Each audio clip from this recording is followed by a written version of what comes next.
Je te grâce au de Dieu. Seigneur, je te rends grâce et je te bénis. Merci pour le souffle de vie que tu nous donnes. Père, prends le contrôle dans le précieux nom de Jésus. Amen. On a vu que nous ne devons pas être des ténèbres du monde. Nous devons être la lumière parce que le Seigneur a fait de nous la lumière du monde. Là, dans Matthieu chapitre 5, dans le verset 14 à 15, le Seigneur a dit qu'on n'allume pas une lampe pour la mettre au boisseau, mais on l'allume par exemple pour la mettre sous un lit, si vous voulez, on la met sur le chandelier pour qu'elle brille, afin que tout le monde qui passe la voie qu'elle brille. Pourquoi nous sommes attaqués? Parce que nous sommes une lumière. Même si tu ne peux pas voir ça en toi, l'ennemi voit que ton âme brille. Et il faut que cette lumière-là, qu'on la voie aussi à travers tes actions, à travers tes actes. Or, on a vu précédemment dans nos affaires, nos activités, que beaucoup ne brillaient pas. Pourquoi? Parce qu'il y avait beaucoup de faux, ils utilisaient des mauvaises balances dans leurs activités, ils écrasaient parfois les autres pour évoluer, alors qu'il est juste pour un enfant de Dieu, quand tu avances, de permettre aussi que ceux qui sont derrière toi avancent.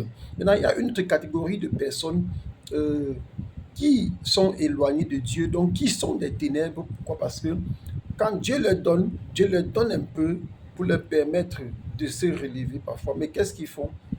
Ils mangent jusqu'à manger même le carburant, jusqu'à manger même la sémence, jusqu'à manger même l'essence qui devait permettre que le moteur consume pour qu'il puisse avancer. Oui. Et de quoi je veux parler ici? Je veux parler de la dîme. Je veux parler des offrandes. Je veux parler des sémences. Il y a beaucoup de chrétiens qui ne savent pas qu'ils doivent payer leur dîme. Il y en a même, malgré leur ancienneté dans l'église, ils refusent de payer leur dîme. Quand l'argent entre, certains vont dire qu'ils n'ont pas encore reçu suffisamment d'argent pour payer leur dîme. Malgré cette pensée, le Seigneur continue à donner. Dieu continue à donner. Le Seigneur continue à donner. Le Seigneur continue à donner. Mais eux, ils pensent que ce que Dieu est en train de donner, Dieu ne voit pas ce qu'ils sont en train de faire. Mais qu'est-ce que Dieu fait? Dieu puise toujours dans tes ressources pour te donner. Pour qu'à un moment donné, tu puisses penser à payer cette dîme-là pour qu'il te donne effectivement ce que tu devrais normalement recevoir. Malheureusement, beaucoup ne comprennent pas tout cela et à un moment donné, les robinets sont fermés. Pourquoi les robinets se ferment? Parce que Satan va te dénoncer auprès de Dieu. Or, nous servons un Dieu de justice. Satan va dire, mais regarde, lui ne paye pas sa dîme, tu continues à donner. C'est une loi spirituelle. Et tous les démons, on a dit qu'il y avait les autorités, les dominations, les princes, les esprits mauvais. Ils connaissent toutes les lois. C'est pour ça que vous allez voir quand les sorciers, quand les occultistes, les maîtres, les satanistes et tout, quand ils manquent une mission, c'est leur âme qui va compenser, parce que dans les lois spirituelles, c'est comme ça. Et avec Dieu, tu dois payer ta dîme, tu dois payer tes semences. S'il y a moyen, s'il y a des offrandes, il faut aussi donner. Mais beaucoup d'enfants de Dieu du 6, je vois beaucoup d'enfants de Dieu, ils sauvent facilement l'argent pour s'acheter un téléphone dernier cri, mais quand il faut donner un peu d'argent pour la dîme, il a du mal à donner cela. Quand il faut donner un peu d'argent pour l'œuvre de Dieu, peut-être pour acheter un micro qui est cassé, il a du mal à le faire. Non parce qu'il n'a pas les moyens, il a les moyens, mais cependant, euh, il, il ne veut pas le faire. Un peu comme celui qui avait dit au Seigneur euh, qu'il a eu, qu'est-ce qui lui manquait justement pour avoir la vie éternelle. Le Seigneur lui a dit de vendre tout ce qu'il a, de donner aux pauvres et de le suivre. Là, il s'est fâché, il est parti. Donc beaucoup justement se comportent ainsi. Aujourd'hui, le Saint-Mambois te dit, ne soyons pas comme les ténèbres du monde. Quand tu es ténèbres, Satan va te dénoncer. Quand tu te comportes comme les ténèbres, Satan va te dénoncer. Quand il va te dénoncer, le Seigneur, c'est un Dieu de justice. C'est une loi spirituelle. Dieu respecte cela et le Seigneur ne pourra plus te nourrir. Tout ce que tu avais va s'arrêter. Pourquoi? Parce que tu n'as pas payé ta dîme. Tu n'as pas payé ton offrande.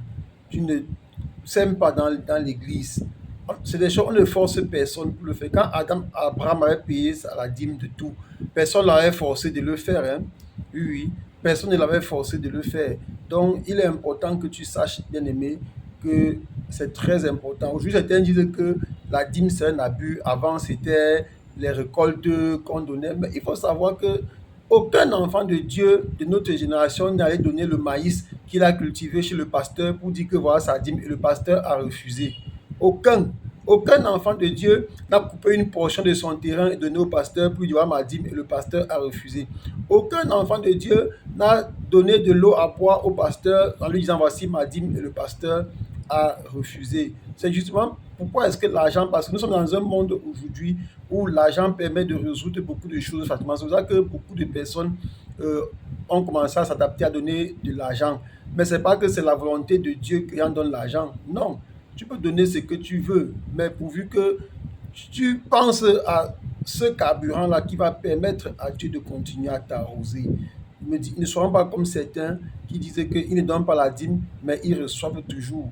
Tu reçois toujours parce que peut-être il y a en toi un péché qui fait que Satan ne t'attaque pas. Satan sait que tu es pour lui. Quand tu es pour Satan, mais il va te rendre heureux. Regardez par exemple une femme qui trompe son mari. Qu'est-ce que Satan va faire? Satan va parfois la protéger à telle enseigne qu'elle va continuer à vivre dans son péché. Parce qu'il sait que cette femme-là, elle est destinée au ciel. Il sait que quand elle est en train de tromper son mari, c'est le foyer qui en prend un coup. Si ce type-là n'est pas ancré au Seigneur, donc vous comprenez que, bien aimé, même pas assez les choses marchent, que nous allons croire que tout va bien. Non, nous devons prendre les dispositions afin de ne pas être comme les ténèbres du monde. Nous devons être à la dimension que Dieu veut pour nous. Nous devons honorer nos dîmes, nos offrandes et toutes les charges qu'il y a dans nos assemblées. Soyons abondamment bénis. Amen.